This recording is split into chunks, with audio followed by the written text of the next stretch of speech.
Hello dear students. तो this is the second video of diversity in living organism.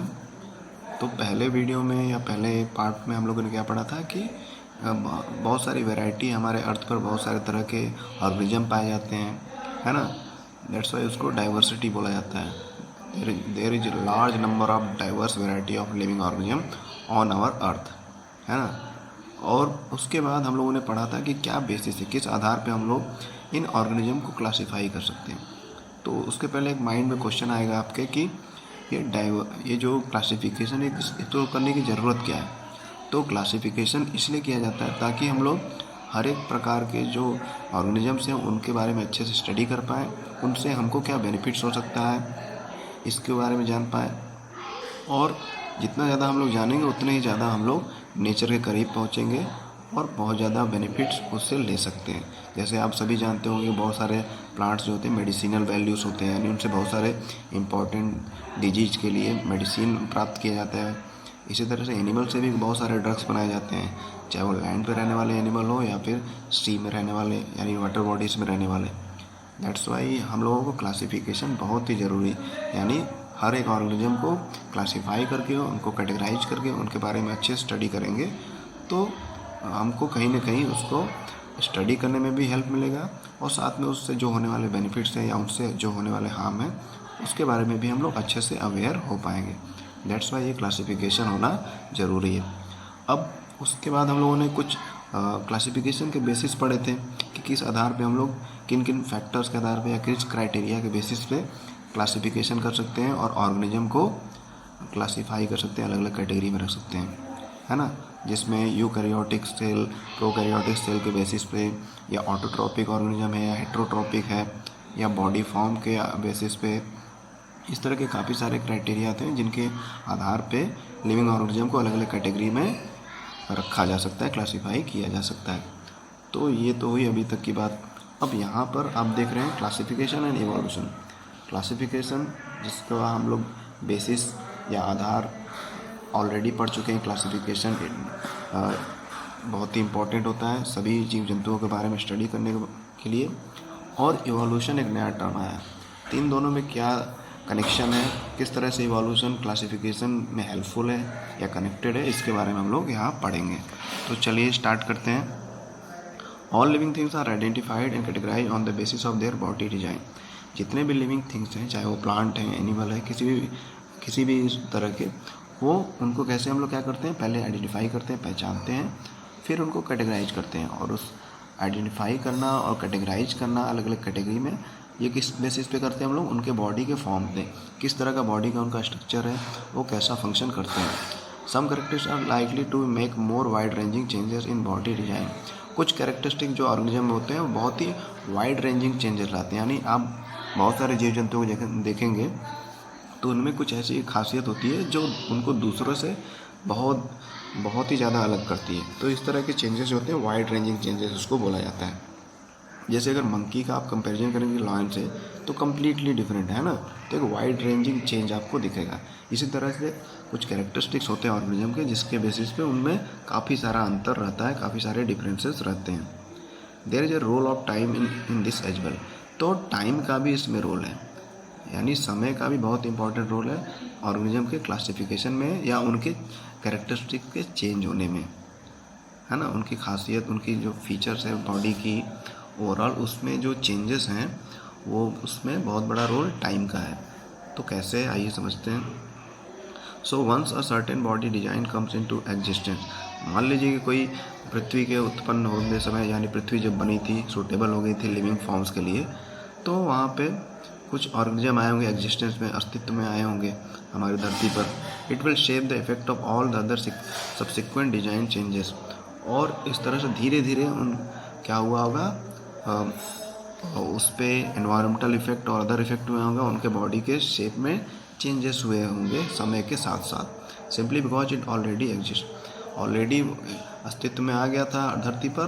कोई भी organism यहाँ पर माना जा रहा है, कोई भी एग्जाम्पल ले सकते हैं। और धीरे धीरे जैसे समय बीता होगा, कई सैकड़ों, हजारों, लाखों साल, वैसे वैसे उसमें सब्सिक्वेंटली लगातार उसमें चेंजेस आते रहेंगे, उसके बॉडी के फॉर्म में और बहुत सारे changes. In other words, characteristics that come into existence earlier are likely to be more basic than characteristics that have come into existence later. तो इस तरह से कह सकते हैं कि जो फीचर्स थे किसी भी लिविंग ऑर्गेनिज्म के जब वो सबसे पहले इस धरती पे अस्तित्व में आया वो काफ़ी ज़्यादा बेसिक होते हैं, यानी वो उसकी मूलभूत किसी चीज़ की खासियत होती है जो उसके स्टार्टिंग के कैरेक्टर्स होते हैं, और बाद में जो समय के अनुसार चेंज होते हैं वो क्या होते हैं, वो उतने बेसिक नहीं होते। तो बेसिक कैरेक्टर वही होते हैं जो कोई ऑर्गेनिज्म जब आता है इस धरती पर तो उसमें जो वो कैरेक्टर्स होते हैं वो जो होते हैं उनके बेसिक कैरेक्टर होते हैं। बाद में समय के अनुसार जो चेंज होते रहते हैं उसी कैरेक्टर में बॉडी में चेंजेस और अदर चेंजेस होते रहते हैं। तो evolution, this means that classification of life form will be closely related to their evolution. तो किसी भी ऑर्गेनिज्म का क्लासिफिकेशन जो हो रहा है किसी भी लाइफ फॉर्म का, चाहे वो प्लांट, एनिमल, इंसेक्ट हो, किसी एनी फॉर्म जो लाइफ का फॉर्म हो, लिविंग बीइंग हो, वो उनके इवोल्यूशन से काफ़ी ज़्यादा रिलेटेड है। इवोल्यूशन मतलब evolution is A V can say that evolution is a process of long change in the physical and many changes in the life form of any organism over a long period of time। यानी एक लंबे समय के अंतराल के बाद किसी life form में जो चेंजेस होते हैं उसी को इवोल्यूशन बोलते हैं, है ना। वो टाइम का बहुत ही ज़्यादा हो सकता है, ये 1-2 दिन की बात नहीं है, लंबे समय की बात है। तो इवोल्यूशन क्या है, it is a long process where there is changes in the life form over a long period of time. Most life forms that we see today have arisen by accumulation of changes in the body design that allow organism possessing them to survive better।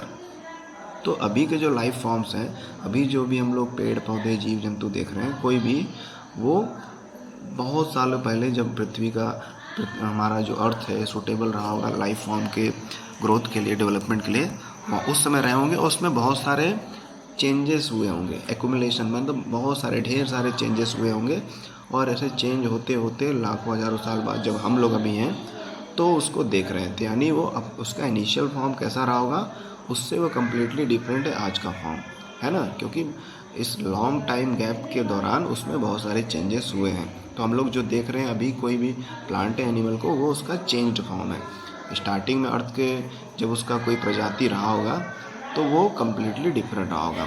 तो यही जो process है कि लंबे समय के अंतराल के बाद लाइफ फॉर्म में जो चेंजेस होता है उसी को क्या बोलते हैं, इवोल्यूशन बोलते हैं, ठीक। और ये इवोल्यूशन ही क्या करता है, ऑर्गेनिज्म को सर्वाइव करने में मदद करता है। जो ऑर्गेनिज्म लंबे समय के अंतराल के बाद हमेशा अपने बॉडीज़ में चेंजेस लाता है, अपने चेंज होते हुए क्लाइमेट के अकॉर्डिंग ही वो चेंज करता रहता, मतलब अपने आप को अडेप्ट कर लेता है, तो वही अच्छे से सर्वाइव कर पाता है, बेटर सर्वाइव कर पाता है ना।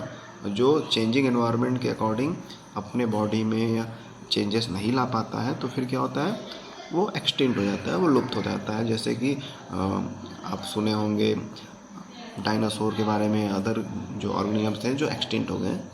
तो क्यों एक्सटिंक्ट हो गए, क्योंकि उनकी बॉडी में उस तरह के चेंजेस नहीं हुए जितना बॉडी डिमांड कर रहा था जब इवोल्यूशन हो रहा था, यानी समय जब चेंज हो रहा था, क्लाइमेट चेंज हो रहा था, तो उसमें चेंजेस नहीं हुए। तो चेंजेस ज़रूरी हैं, बिना चेंजेस हुए डेवलपमेंट नहीं होता है और ग्रोथ नहीं होता है। तो चेंज नहीं कर पाए और सर्वाइव नहीं कर पाए चेंजिंग एनवायरनमेंट में और वो एक्सटिंक्ट हो गए, है ना। तो वही यहाँ लिखा है कि जो इवोल्यूशन से होकर ऑर्गेनिज्म आए हैं, जो अभी हम लोग जिनको देख रहे हैं या हम खुद जो है इवॉल्व होकर आए हैं, तो हम लोग सारे चेंजिंग एनवायरनमेंट में अपने आप को अडेप्ट किए, that's why we are here. तो एक साइंटिस्ट है इवोल्यूशनरी, इवोल्यूशन के बारे में काफ़ी उन्होंने स्टडी किया था, जिनका नाम है चार्ल्स डार्विन। तो चार्ल्स डार्विन ने सबसे पहले आइडिया दिया इवोल्यूशन का, है ना, अपनी एक बुक में जिसका नाम है ओरिजिन ऑफ स्पीसीज, है ना। तो ओरिजिन ऑफ स्पीसीज नाम की उन्होंने बुक लिखी थी 1859 में चार्ल्स डार्विन ने, और इसमें उन्होंने बहुत सारी थ्योरी और बहुत सारे जो उन्होंने रिसर्च किए थे बहुत सारे ऑर्गेनिज्म, बर्ड्स पे,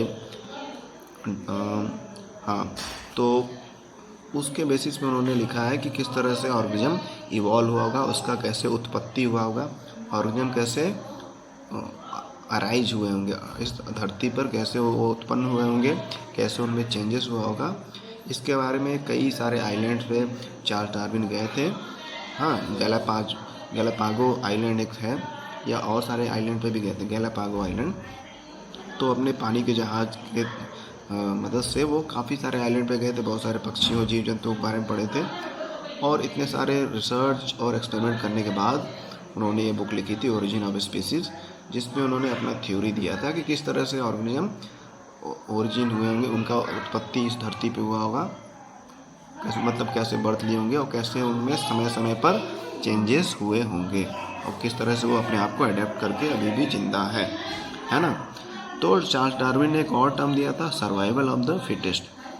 सर्वाइवल यानी अपने आप को बचाए रखना, सुरक्षित रखना, और फिटेस्ट मतलब जो फिट है मेडिकली या जो भी उस पार्टिकुलर एनवायरनमेंट में रहने लायक है।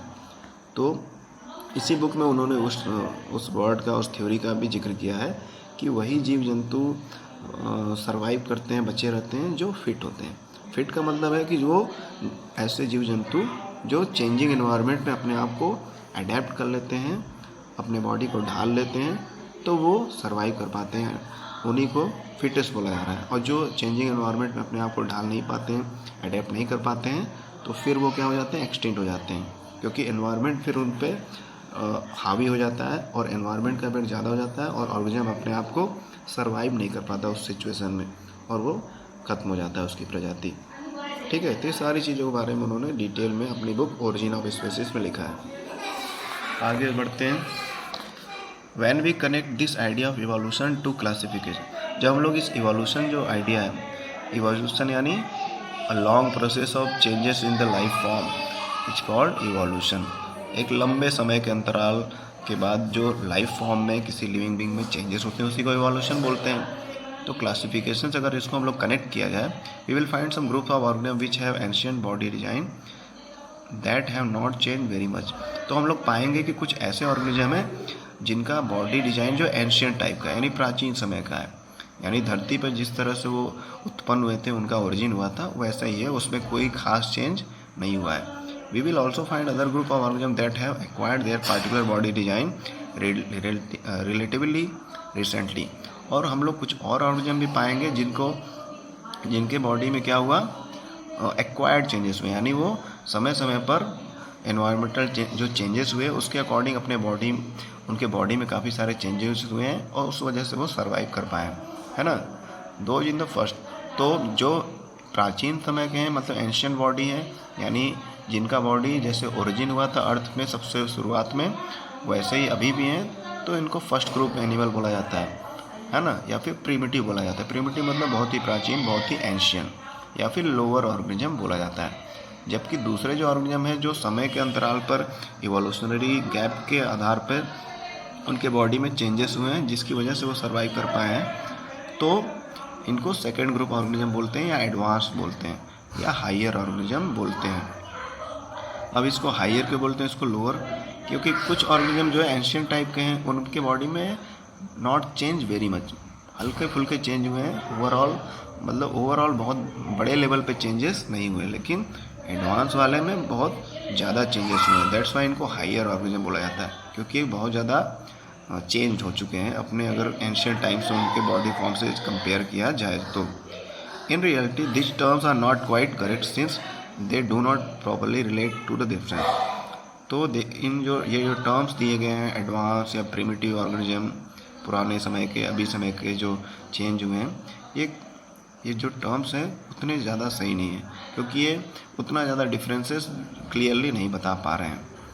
All that we can say is that some are older organism, simple way में अगर हम लोग बोला जाए तो जो एंशियंट टाइम के उनको ओल्डर ऑर्गेनिज्म बोलेंगे, है ना, बहुत पुराने हैं, उनका बॉडी फॉर्म पुराने जैसा ही है, बहुत पहले जैसा है, बहुत थोड़ा मोड़ा चेंज हुआ है। While some are younger organism, अब बाद के जो एडवांस जिनको नाम दिया गया उनको सिंपल भाषा में हम लोग बोल सकते हैं यंगर ऑर्गेनिज्म, यानी क्योंकि उनमें हमेशा लगातार चेंजेस हुआ है, तो यहाँ हमेशा जिसमें चेंज होगा तो उसको यंग बोला जाएगा, है ना, हमेशा वो नया ही लगेगा।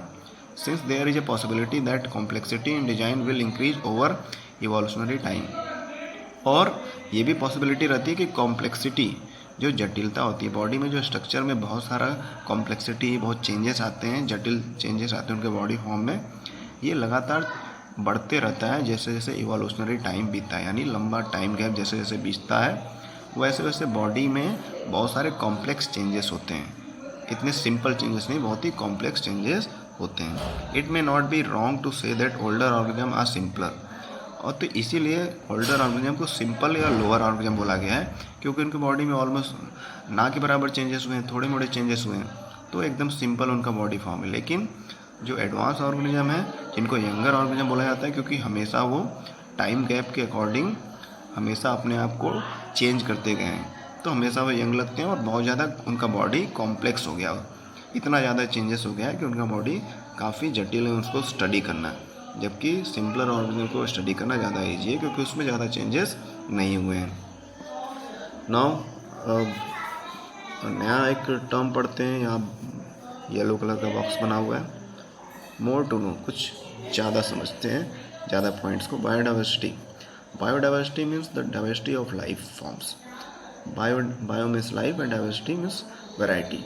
तो जो डाइवर्सिटी ऑफ लाइफ फॉर्म्स, जो लाइफ फॉर्म्स हैं, प्लांट हैं, एनिमल्स हैं, जितने भी उनकी वैराइटीज़ हैं, उसी को हम लोग बायोडाइवर्सिटी बोलते हैं। It is a word commonly use to refer to the variety of life form found in a particular region. तो बायोडाइवर्सिटी का मतलब है कि किसी पार्टिकुलर रीजन में, किसी भी क्षेत्र में पाए जाने वाले विभिन्न प्रकार के जीव जंतुओं, पेड़ पौधों की वैरायटी को ही बायोडाइवर्सिटी बोला जाता है। वो एक जंगल का भी हम लोग कंपेरिजन कर सकते हैं, एक ओशियन में, एक रिवर में बोल सकते हैं, वहाँ की बायोडाइवर्सिटी है ना। तो जितनी ज़्यादा डिफरेंस वैरायटी पाई जाएगी, उसको उस जगह का उसको बायोडाइवर्सिटी बोलेंगे। Diverse life forms share the environment. और जो इतने भी डाइवर्स लाइफ फॉर्म्स हैं, एनिमल्स, प्लांट हैं, वो एनवायरनमेंट शेयर करते हैं ना, एक कॉमन एनवायरनमेंट ही है सबका, तो उसको सभी शेयर करते हैं। And are affected by each other too. और कहीं ना कहीं एक दूसरे से अफेक्टेड होते हैं, क्योंकि जो फूड साइकिल है, फूड वेब है, या अदर जो प्रोसेस है, उसमें कहीं ना कहीं एक दूसरे से सभी जो लाइफ फॉर्म है, सभी प्लांट, एनिमल एक दूसरे से कनेक्टेड हैं। As a result, a stable community of different species comes into existence. और इस तरह से कहा जा सकता है कि स्टेबल कम्युनिटी बन जाता है। कम्युनिटी मतलब समुदाय, यानी बहुत सारे लोगों का, बहुत सारे फैमिलियों का ग्रुप, है ना, बहुत सारे परिवारों का ग्रुप। तो जैसे जंगल का एग्जांपल लें, फॉरेस्ट ले लें, है ना, एक्वाटिक हैबिटेट ले लें, ओशियन ले लें, तो उसमें भी अलग अलग प्रकार के अलग अलग फंक्शन करने वाले और अलग अलग तरह का न्यूट्रिशन और तरह के जो ऑर्गेनिज्म पाए जाते हैं, वो स्टेबल, मतलब वहाँ का एनवायरनमेंट एक स्टेबल एनवायरनमेंट बनाकर रहते हैं। स्टेबल यानी अगर अनस्टेबल रहेगा तो जो एनवायरनमेंट है या वो जो क्लाइमेट है या हैबिटेट है वो डिस्ट्रॉय हो जाएगा।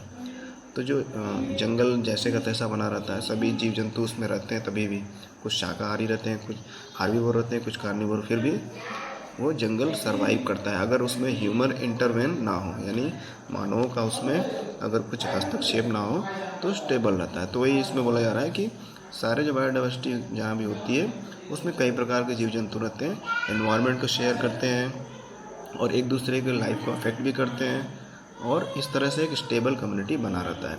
Human have come into existence, human have played their own part in recent time in changing the balance of such communities.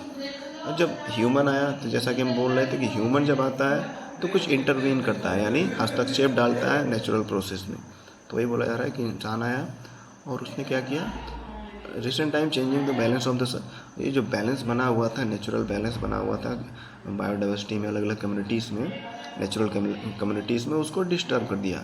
उस बैलेंस को काफ़ी हद तक चेंज कर दिया ह्यूमन ने, क्योंकि ह्यूमन जहाँ जाता है वहाँ पे इंटरफेयर करता है, फिर सारा नेचुरल बैलेंस बिगड़ जाता है। तो वही यहाँ बोल रहा है कि उस जो स्टेबल एक बैलेंस बना हुआ था कम्युनिटीज़ का, उसमें काफ़ी सारे चेंजेस ला दिया ह्यूमन ने। Of course the diversity in such communities affected by the particular characteristics of land. तो जैसा कि हम सभी जानते हैं कि जो कम्युनिटीज़ होती हैं फॉरेस्ट की या अदर किसी भी लोकेशन की, डिजर्ट की, वो किस पे डिपेंड करती है, वहाँ का लैंड कैसा है, वाटर की सप्लाई क्या है, वाटर कितना पास में है, क्लाइमेट वहाँ का कैसा है, और सारी चीज़ें। लेकिन ये सब तो नेचुरल, ये अल्टीमेटली बैलेंस हो जाती है। लेकिन ह्यूमन का इंटरवेंशन, उनका हस्तक्षेप जब होता है, तो वो एक तरह से इरिवर्सिबल टाइप का अनस्टेबिलिटी आ जाता है वहाँ के क्लाइमेट में, हैबिटेट में। दैट्स वाई ह्यूमन ने काफ़ी सारा चेंजेस लाया वहाँ इस तरह के नेचुरल बैलेंस कम्युनिटीज़ में। Rough estimate that there are about 10 million species on the planet ऐसा लगभग अंदाज़ा माना जाता है कि लगभग 10 मिलियन यानी लगभग 1 करोड़ प्रकार की प्रजातियां हैं हमारे प्लैनेट अर्थ पर, पेड़ पौधों की और जीव जंतुओं की, यानी एनिमल्स एंड प्लांट्स की। Although we actually know only 1 और 2 मिलियंस ऑफ देम, जिसमें से हम लोग 10 या 20 लाख के बारे में ही लगभग अभी स्टडी कर पाए हैं, पहचान पाए हैं क्लासिफिकेशन के हेल्प से। The warm and humid tropical region of the earth between the Tropic of Cancer and the Tropic of Capricorn, जो हमारा ये अर्थ पे जो ट्रॉपिक ऑफ कैंसर और ट्रॉपिक ऑफ कैप्रिकॉर्न एरिया है, वहाँ पे जो सन की रेज काफ़ी ज़्यादा मात्रा में पड़ती है, साथ में वहाँ ह्यूमिडिटी भी रहती है, यानी बारिश भी होती है और काफ़ी मतलब सफिशिएंट अमाउंट में बारिश भी होती है और साथ में गर्मी भी रहती है, सनलाइट ज़्यादा पड़ती है। तो इस वजह से अर्थ का ये रीजन जो ट्रॉपिक ऑफ कैंसर और ट्रॉपिक ऑफ कैप्रिकॉर्न के बीच में है, ये बहुत ही ज़्यादा रिच है, यानी सूटेबल क्लाइमेट होने की वजह से यहाँ पे बहुत सारे पेड़ पौधे पाए जाते हैं। जहाँ ज़्यादा पेड़ पौधे पाए जाएंगे वहाँ पे क्या होगा, बहुत सारी लाइफ फॉर्म्स रहेंगी, एनिमल्स भी पाए जाएंगे। तो डाइवर्सिटी यहाँ पे बहुत ज़्यादा रिच है ना, यानी कि बहुत सारे वैरायटीज़ यहाँ पे पाए जाते हैं इस क्षेत्र में, जो warm and humid tropical region है अर्थ का, वहाँ पर। This is called the region of mega diversity. तो दुनिया के जिस क्षेत्र में ये मतलब जो हमारा अर्थ है, वहाँ जहाँ पर ये रीजन पड़ता है, ट्रॉपिकल रीजन, उन देशों में जो इस रीजन में आते हैं, ट्रॉपिकल रीजन में, वहाँ पर क्या होता है, बहुत ज़्यादा डाइवर्सिटी है, बहुत ज़्यादा जंगल या नेचुरल हैबिटेट है जो स्टेबल फॉर्म में है, इसलिए वहाँ पे बहुत तरह के प्रजातियाँ पाई जाती हैं प्लांट की, एनिमल की। और इस तरह के जोन को, इस तरह की जगह को मेगा डाइवर्सिटी या मेगा बायोडाइवर्सिटी जोन बोला जाता है। इसका मतलब है कि यहाँ पे असंख्य संख्या में बहुत ही ज़्यादा प्रकार की डाइवर्सिटी पाई जाती है, जो किसी जंगल से आप कंपेयर करेंगे तो वो नेग्लिजिबल है। तो इतनी ज़्यादा वैरायटी पाई जाती है। Of the biodiversity of the planet more than half is concentrated in few countries. जो हमारे पृथ्वी पर जितनी भी बायोडाइवर्सिटी है, जितनी भी विभिन्न प्रकार की प्रजातियाँ पाई जाती हैं प्लांट एनिमल की, उसमें से लगभग 50 से 60% अप्रॉक्सीमेटली केवल इन कंट्रीज़ में है। यानी पूरी दुनिया का लगभग 60% जो बायोडाइवर्सिटी है, लिविंग फॉर्म्स हैं, वो इन कंट्री में पाए जाते हैं। Brazil, Colombia, Ecuador, Peru, Mexico, Zaire, Madagascar, Australia, China, India, Indonesia, Malaysia, है ना। तो दुनिया के काफ़ी रिच कंट्रीज़ है। रिच कंट्री का सेंस मतलब है कि यहाँ पर प्राकृतिक संपदा या नेचुरल हैबिटेट या बायोडाइवर्सिटी ज़्यादा पाया जाता है, और जिसकी वजह से इन सब कंट्री का जो अगर पॉपुलेशन देखा जाए बायोडाइवर्सिटी का, जीव जंतुओं का और पेड़ पौधों का, तो लगभग पूरी दुनिया का 50 से 60% है। यानी बाकी 40% लगभग पूरे 200 कंट्रीज़ में डिस्ट्रीब्यूट है। ओवरऑल पूरे वर्ल्ड में 195 से लेकर 205 कंट्री हैं, जिसमें से ये 10-12 कंट्री में ही 60% बायोडाइवर्सिटी है। यानी बाकी जो 40% बायोडाइवर्सिटी है वो अन्य कंट्री में थोड़ी थोड़ी मात्रा में है। इन कंट्रीज़ में जो बायोडाइवर्सिटी है वो बहुत सी ज़्यादा संख्या में है ना। यानी ये काफ़ी वेल रिच्ड हैं बायोडाइवर्सिटी के केस में। अब अगला टॉपिक जो हमारा है वो है hierarchy of the classification groups. तो किस तरह से हम लोग क्लासिफिकेशन का ग्रुप बनाएंगे, कैसा उसका हायरार्की है, श्रेणी है, इसके बारे में हम लोग इस नेक्स्ट वीडियो में पढ़ेंगे, इस टॉपिक के बारे में अच्छे से, है ना। तब तक के लिए थैंक यू।